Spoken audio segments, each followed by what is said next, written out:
آرش بگیرم فیلم ازت ادامه بحثمونو. خب ببین تو گفتی که انسان ها قبول نداری که اشرف مخلوقاتن، درسته؟ بله هنوزم میگم نیستن. خب ببین یه سوال، اگر همچین چیزی باشه، من این کلیپ اون دفعه گذاشتم توی پیجت، خیلی اومدن گفتن که نه اصلا همچین چیزی نیست، فقط کافیه نگاهی دور و برت بندازی، که منم قبول دارم حرف دقیقاً، که کافیه نگاهی دور و برت بندازی، ما کامپیوتر داریم، ماشین داریم، خونه داریم، نمیدونم فلان داریم اینا. خب چطور پس اگر قرار ما اشرف مخلوقات نباشیم پس کی هست؟ چطور شیره اینا رو نداره؟ چطور نمیدونم سوسکه نداره؟ چطور پرنده نداره؟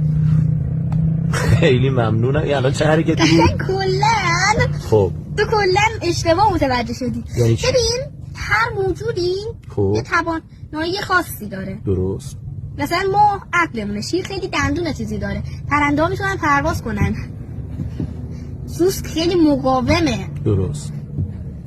اینجوری دیگه یوسفلک میتونه سری بوده. خب اینجوری باشه که عقاب میتونه بگه که من اشرف مخلوقاتم چون بالاتر اصلا پرواز میکنم، شیر میتونه بگه من اشرف مخلوقاتم چون دندون چیزایی دارم، اصلا سوسک هم میتونه بیاد بگه من اشرف مخلوقاتم چون بمب اتمم رو مندازه نمیرم.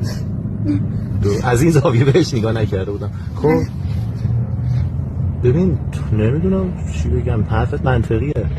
بله نمیدونم شاید هم اینجوری باشه.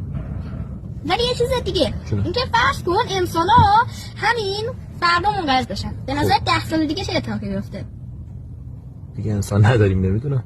خب چی میشه تو بگی؟ اولین چیزی که با انسان ها از بین میره گرمایش زمینه. درست. زمین دیگه بالاخره یه نفسی میکشه، دیگه سبز میشه، رودا دوباره پر آب میشن، گلا شکوفه میزنن. خب دیگه دست گلاش دیگه گلا الان هم شکوفه میزنن. خب دیگه حیونا دیگه خب. بی‌رویه شکار نمیشن دیگه، درست. نسلشون بیشتر میشه، به اندازه مونا زیاد نمیشه. خب حالا فرض کن فردا همین زنبورا از بین برن، درست. چه اتفاقی میفته 10 سال بعد؟ دیگه اصلا نداریم. اون که جدا از اون یه چیز مهمتر، چی؟ زنبورا اگه نباشن گلا نمیتونن گردافشاری کنن، تمام گل و گیاها اکثرشون از بین میرن و دیگه حیات خیلی کم میشه و از بین میره تقریبا، به جز داخل دریا که جلدک هستش. درست. ولی تقریبا همه چیز تقریبا از بین میره، همه حیات ها دیگه. و دیگه کل جهان بیابون میشه. درست. دیگه هیچ گیاهی دیگه باقی نمیمونه. مثلا اینه الان داریم میگی که نقش زنبورا حتی از ما بیشتره. ولی اینجوری باشه که حتی زنبورا اشرف مخلوقاتن با این تفاسیر، نه ما. کاملا قانع شدم، خدایی راست میگی.